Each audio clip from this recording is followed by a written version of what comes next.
Alrighty, folks, have you ever thought about creating a survey to figure out what landlords and tenants are thinking in 2026? Well, great news, folks.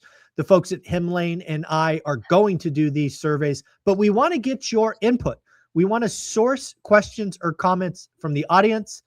We are obviously going to give you my opinions and Dana's up front, just so we can have a list, but we're hoping to get 5 questions for tenants and 5 questions for owners to figure out what's going on in 2026. Dana, this is a lot of fun. Thank you for thinking of me. This is something I've always wanted to do. Yeah, I'm really excited about this. I think there's two different um when I think of like the types of surveys and questions we can do, there's two different types of ways to go about it. The first one that we can basically do is just understand tenants and how they think about where they're living. So in other words, like when they're looking to purchase a home, if ever, what is going on with affordability, all of that. So that's the first one. The second way to go is on the investing side, and you know, really, when I think about it, it's like um, multifamily versus single family. What is attractive? Suburbs versus cities. And I think what's really cool about that is you can actually take the psyche of someone in an area and see how happy are they there. We have data across hundreds of thousands of rentals because thanks to our free plan, we have a free plan that gets us that. And so really excited to, hear from tenants and hear from owners in our system of what they're seeing. So yeah. Yeah, when I think about the tenant, because I knew we were going to do this, we talked about or communicated about it during the break. The first thing I think about as a tenant, so these are kind of the topics I think about for a tenant. And again, folks, I'm going to give you my list, but I'm hoping you brainstorm Yeah. and give us new ones. And again, we're going to limit it to 5 questions. So we're only going to take the 5 questions. So my first one is simple. Do you plan to buy a home in, a property in the next 3 years or less? Right. And that really, frames it up. Do they plan on being homeowners or do they think they're going to be renters? And again, is 3 years too short, too long? Should it be 5 years? We can discuss that. My initial gut is 3 years. That's where I start. Next thing Michael, sorry to interrupt you, but I think what we can do in the survey is just have it within the next 1 year, within the next 3 years, okay, within the next 5 years, and then we can figure it out from there. Yeah. nice. All right, that's even better because I was just thinking yes, no questions to make it quick to Yeah. answer. But if we had like A, B, and C, Yeah. D never, even better. I think that's probably the right way to do it. So thank you for that. The next one is I want to know is like, why did you choose this rental unit? Was it location? Was it price? Was it this? Was it that? Right? You have a set of reasons on what was the main reason you chose this one. Next is I would probably want to ask, what is your favorite amenity? Right? Again, is it covered parking? Is it, I don't know what it would be like. Is it backyard or like what's the favorite thing about this rental unit? Then maybe we go the reverse. What's the thing you like the least about this Yeah. rental unit? And then maybe the fifth one is like, how often do you communicate with the owner or property manager? Right? Just to figure out like, is it never? Is it weekly? Is it monthly? Those are kind of the 5 questions I was thinking about. I'd want to know with the tenant. Because again, if we get those answers and we have A, B, C, D, we can really kind of generate, the portfolio. We can give feedback to the landlords on what people like, what they don't like, why people choose, why they don't. We can talk about potential vacancies from becoming homeowners. We can get a feel for renter versus. I mean, there's so many just in those 5 questions that we could learn. Yeah, and we can also learn it from a demographic perspective because we know where the tenants live, we know their rental rates, all of that. And Oh so then yes, we can slice and see, dice. Yeah. yeah, that's easy for us to pull, right? That's the easy data for us to pull. The other interesting thing to me is always just on movement of tenants, especially with work from home or people wanting to be uh, close to their family. I think one of the interesting things that came up was, Trump saying yesterday, I think it was yesterday, that he was going to make it illegal for institutionals to buy Yep. to purchase single family homes, which when you think about it, they own what, 300,000 of the 16 million, somewhere around there. Yep. So a small percentage. But I also think when you're an investor, a lot of times getting into certain markets, looking at the outskirts of those markets, and so really understanding, where are tenants going to be in 5 to 10 years, and how are they thinking about that, as well, would be very interesting, especially those who say they're never going to purchase a home. Where do those trends go? Yeah. And then if I flip it over to the landlords, the first thing I'd want to know is like, how long have you been a landlord, right? Is this your first year, or have you been doing this for decades? I'd love to get a feel for that. I don't want to know, when was your last purchase? Like, when was the last time you added inventory, Yeah. if ever?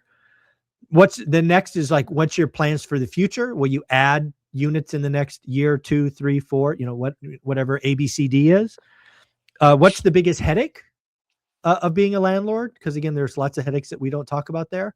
And then I can't think of a fifth question right now, but those are where my brains went for landlord questions. And again, the fact that you have the data to slice and dice behind that, like location, city, area, I think we can learn a lot about landlords and tenants by doing a combined survey. Yeah.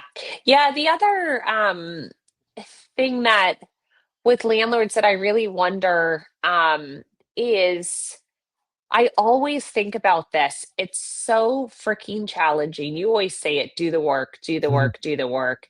It is so challenging for someone to purchase a rental property and get that block. Like mentally, every time I think of just talking to people and they have some sort of investment opportunity, it's easier just to put it into stocks. It's Yeah. even easier to angel invest it in someone's company, right?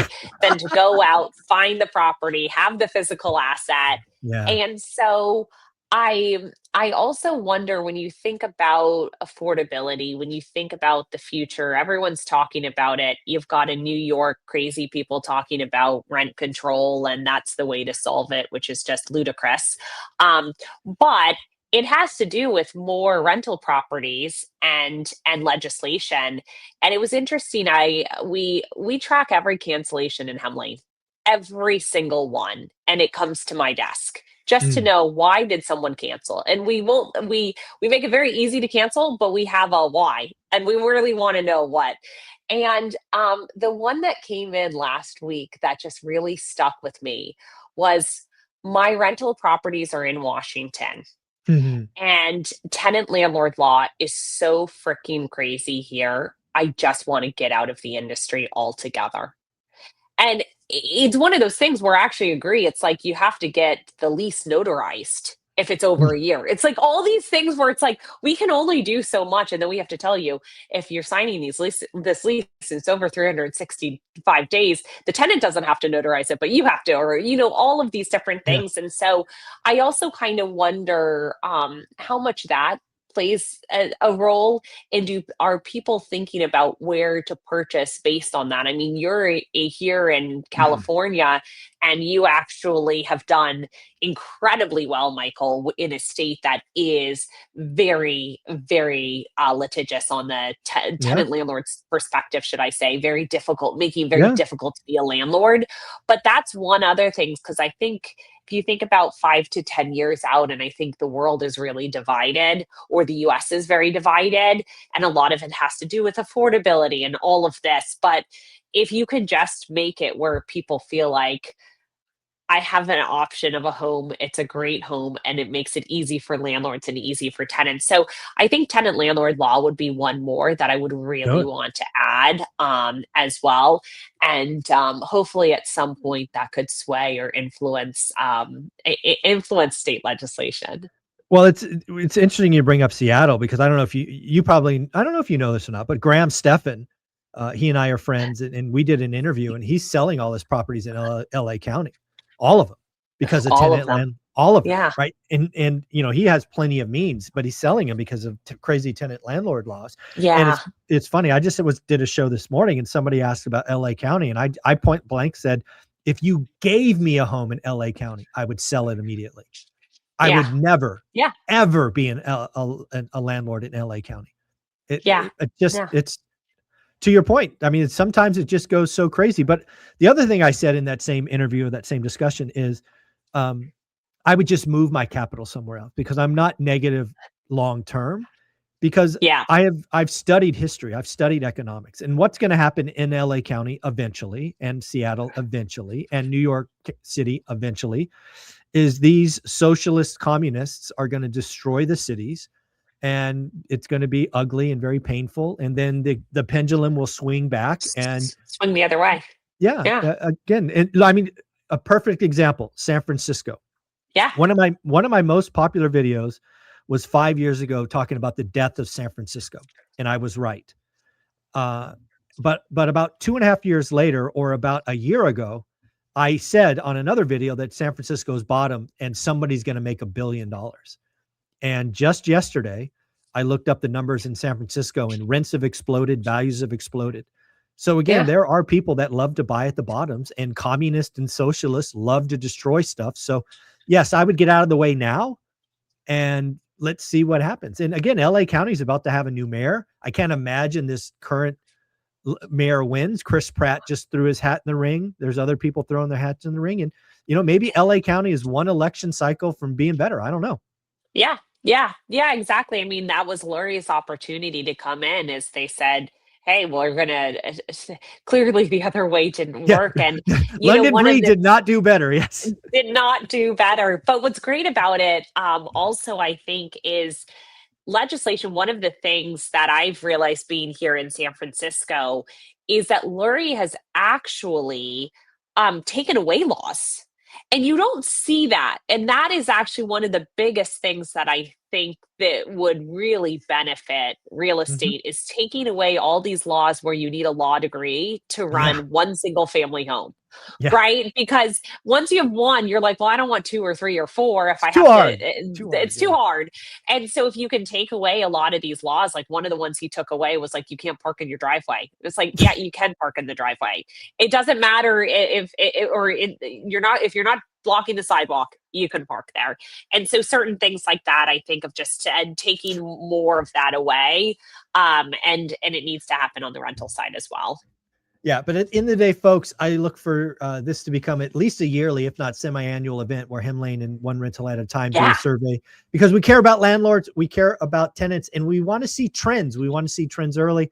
So again, this is just, we're brainstorming, spitballing this in real time. We want to hear from you. What questions would you ask tenants, and what questions would you ask landlords? Put them in the comments below. We will collect the best 5 of each, and we will do something soon. Dana, what do you think? Great. I love it. We're going to get this launched in February. I like maybe it. before then. At least before February, maybe. I was going to say, you're the CEO. Can't you snap your fingers and make this happen? What the hell? Who am I dealing with here? For February. In February, we'll launch what the results are. How about that? There you go. That's the answer I wanted. That's amazing. Dana, where can people check out Hemlane? Yeah, you can go to www.hemlane.com. We do everything from helping you find and place a tenant all the way to helping with the day-to-day management. Just mention One Rental at a Time, because on our paid plans, you get our highest discount, which is 20% off that first year. And folks, do not sleep on hemlane.com/resources, especially if you're a new landlord wanting to know what's going on in your city, your state, your location. Hemlane.com/resources might be your saving grace. Go check it out. Dana, you're amazing. Thank you. Great. Thank you.